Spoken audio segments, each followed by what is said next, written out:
Hello, friends, and welcome to another episode of Couple of Lattes. Just me today, your host, Jacques Massey. Today, I'm going to be talking about my latest article on Medium under the Habits That Will Change Your Life series. It's called Think for Yourself, and I think it's incredibly relevant for the day and age we're living in, especially with all the craziness going on social media and around the world. So have a listen, see what you think. If you do want to read my articles, you can find me on Medium. Simply type in my name. It's Jacques Massey, Jacqueus Massie.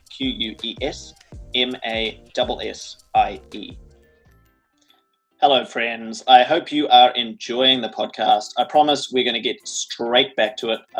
Maybe just give me 60 to 90 seconds of your time. I want to take a moment to ask you a question. Are you in that point in your life where you're struggling to figure out exactly what direction you want to go? Or maybe you know that there's something missing and that you want to achieve more. You want to be more successful, but you're just not really clear on exactly what it is.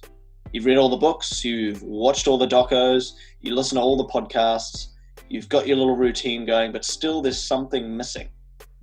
That something missing is probably along the lines of clarity. You probably don't actually know truly what it is that you want. I want to talk to you about a friend of mine. His name is John Lynskey, and you can find him on Instagram, @Lynskey_. I'll leave that in the show notes, so don't worry about that. But he's a results coach, a high performance coach, and a mindset coach. And recently I've had the pleasure of doing some one-on-ones with him. And I can tell you right now that inside me, I want to be more successful. Each and every day I want to grow, I want to learn. And there's things that I want to achieve. But before I did the sessions with John, I wasn't really 100% sure exactly what it was that I wanted to achieve. And through his coaching and his mentorship, I've figured out how to get more clarity in my life, how to get more energy towards the areas that I want to improve on, how to get more direction and purpose, how to find joy and freedom, not in the destination, but along the way, each and every day, getting more and more pumped up just to be breathing, to be doing the work and having the consistent methods in place to achieve what it is I ultimately want to achieve. What John does is he gives you clarity and he gives you the energy you need to become the person you want to become. So if that sounds like something you're interested in, again, I'll have his Instagram linked in the show notes below.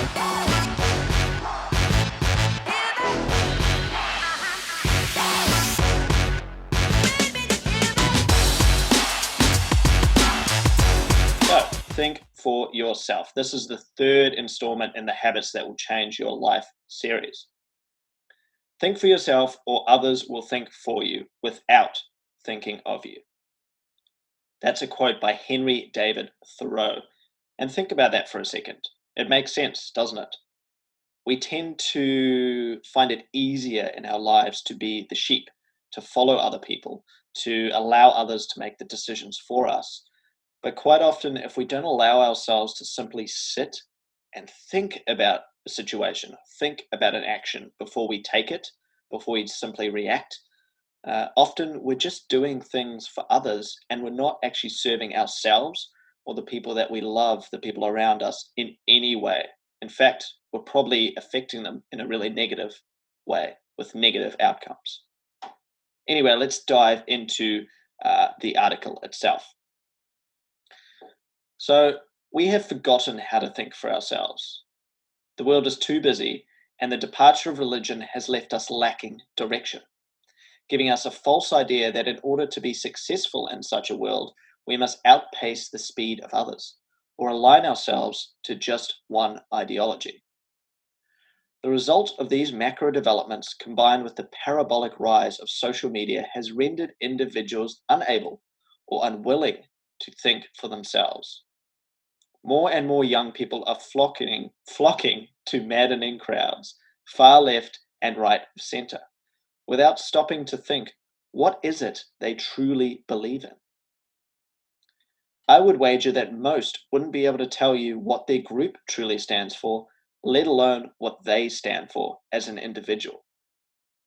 Worse still, these people become so brainwashed into a doctrine they don't come close to fully understanding that any opposing opinions, regardless of how accurate those opinions may be, are instantly cancelled, dismissed, and ignored without a second thought. This is incredibly dangerous. History has shown us that this kind of mentality will only lead to horrendous outcomes and the rise of tyrannical leaders, Marxist leaders like Joseph Stalin and Pol Pot, and fascist leaders like Adolf Hitler and Benito Mussolini, each responsible for the deaths of tens of millions and the suffering of countless others. This is the kind of future we are headed for if this dangerously naive tribal culture continues to brainwash individuals into thinking as a pack, cancelling out the voices who dare to offer an alternative opinion. Thinking for yourself is a habit that will change your life and the lives of those around you vastly for the better.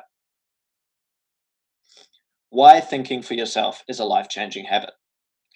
Learning how to think for yourself will not only result in a better world for those around you, it will lead you down a path of purposeful pursuits. Learning how to come to your own conclusions whilst simultaneously staying open to the idea you may be wrong allows you to grow exponentially in the direction you want your life to go. So here are some points. Strong opinions loosely held. Thinking for yourself encourages you to form your own opinions of what is going on around you. It is important to form strong opinions, but to take a scientific approach to them. What I mean is to constantly try to prove your theories wrong. Why? The more you take time to think for yourself, the more you realize how wrong you often are. Constant introspection of your own opinions leads to an understanding that ideas are in constant motion, meaning you are always trying to be slightly less wrong. Those who think for themselves are willing to back their ideas strongly, but equally capable of accepting that they are wrong if shown a more compelling point of view. Think for yourself and discover your purpose.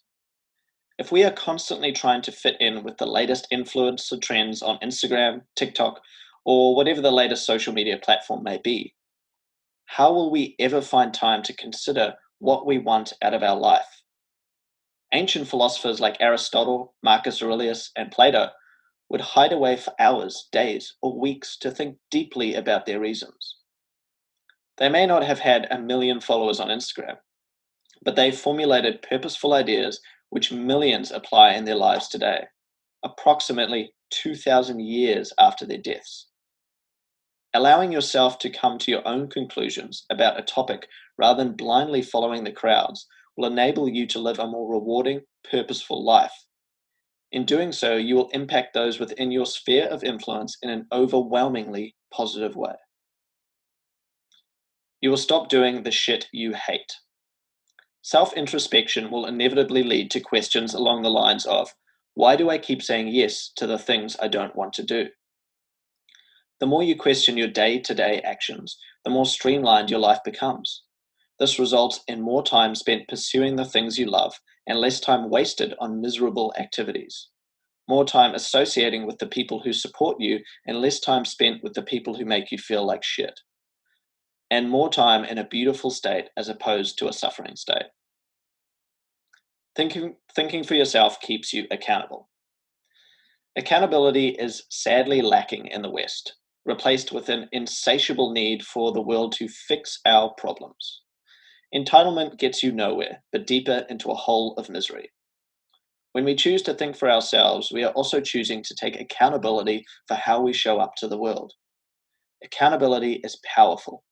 By shouldering the responsibility to fix our own perceived problems, we are subconsciously reminding ourselves that we are worth it. Not only that, we are forcing ourselves to take some responsibility and massive action toward our desired outcome. Thinking for yourself leads to innovation, and innovation leads to money. Innovative people understand the importance of being bored. Let me explain. Boredom is not always a bad thing, especially when it forces us to think for ourselves and disconnect from the endless distractions of social media and the world around us. Thinking for any decent period of time inevitably leads to weird and wonderful ideas. Imagination prevails. These ideas can be transformed into new and innovative businesses, which make you money while simultaneously giving you purpose and joy. These are just a few benefits that come with thinking for yourself.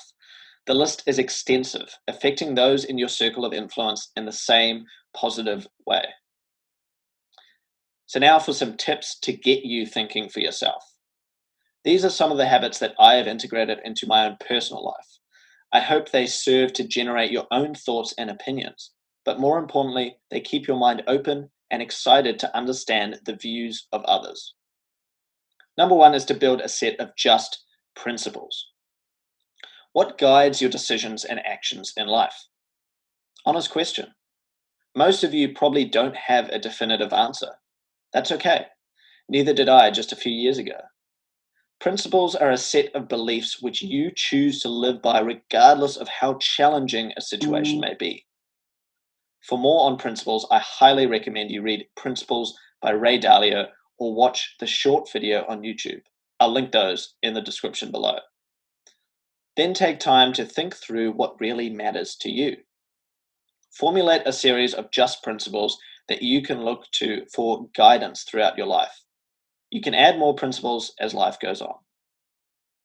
Second one is to listen to, read, and watch differing opinions. Cognitive biases are an easy trap for human beings to fall into. We tend to gravitate toward material that supports our underlying beliefs. This can be incredibly dangerous and result in many missed opportunities. On the internet, it's now become a phenomenon known as echo chambers. Remember, hold strong opinions loosely and go into conversations with the willingness to understand the opposing viewpoint. You might be pleasantly surprised at how ignorant, prejudiced, or plain wrong your opinions were. Your opinions can be strong, but remember, they are not you. Next one is to journal and meditate. Journaling is a powerful habit that enables you to open up a dialogue with your own mind. It gives your thoughts some room to breathe and be analyzed, resulting in thoughts being processed before reacting to a situation based on the opinions of others or your personal bias.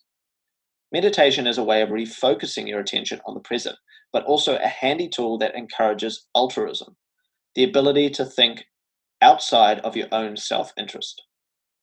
Meditation can give you the perspective necessary to humble your egocentric views, to detach from your need to always be right, and to realize you may be wrong. The next one is to stop consuming social media content. If it's on social media, that makes it 100% true, right? Honestly though, how many times have you blindly reposted some crazy headline without even bothering to read the article? Even if you did read the article, did you bother to check that it was written as an opinion piece by a biased author with zero factual points? Go on, hands up. I know I have. That's why I've stopped consuming social media, or at least massively reduced my consumption. Seek your information through unbiased sources, or get both sides of the story so you can formulate your own opinion. If you want more tips or you want to open up a dialogue, feel free to send me a direct message on Instagram at couplealattes. And if you're watching this on YouTube, then just leave a comment below. I'll try and get back to you. So lastly, let's go through some examples of successful people who, in my opinion, practice thinking for themselves. Successful people realize that life is never about being right. It is only about trying to be slightly less wrong each and every day. This mentality enables massive growth, which results in a more successful, peaceful, and joyous life. Number one is the author of The Subtle Art of Not Giving a Fuck and Everything is Fucked, a book about hope. His name is Mark Manson, and if you haven't read his books already, I highly suggest it. Actually, I'll leave them linked in the show notes below. Mark understands how tiny we are in the grand scheme of things. This healthy dose of perspective allows him to stay humble about his own importance. More importantly, it enables him to constantly critique his views of the world around him, understanding always that he will be slightly less wrong, but never right. Next one is Jacinda Ardern. She's the Prime Minister of New Zealand, and I can tell already that this might be a controversial pick, but hear me out. This might ruffle some conservative feathers, and that's okay. Jacinda is someone who embodies the idea of strong opinions loosely held, unafraid to back her opinions, but never afraid to admit when she may be wrong. The next one is Jocko Willink. He's an ex-Navy SEAL, author, and a podcast host himself. Jocko is one of the most objective people I am aware of. His ability to remove his ego from decision-making is inspiring. Not to mention, the dude is a savage when it comes to getting things done. The next one is Kevin Hart. He's a comedian, actor, and a businessman. Kevin has made some pretty epic fuck-ups in his life, and being a famous comedian and actor has meant those mistakes have taken center stage. But his ability to stay humble, admit his faults, and move forward are inspiring, showing his ability to think deeply and formulate his own views, but to not allow his past failings to dictate his future. Well, guys, I hope this podcast serves you in some small way. Remember not to take what I have spoken about as truth. Think through what you have consumed today and make up your own mind. Feel free to disagree with me. Much love, guys, and we'll see you next week for another solo podcast with me, your host, Jacques.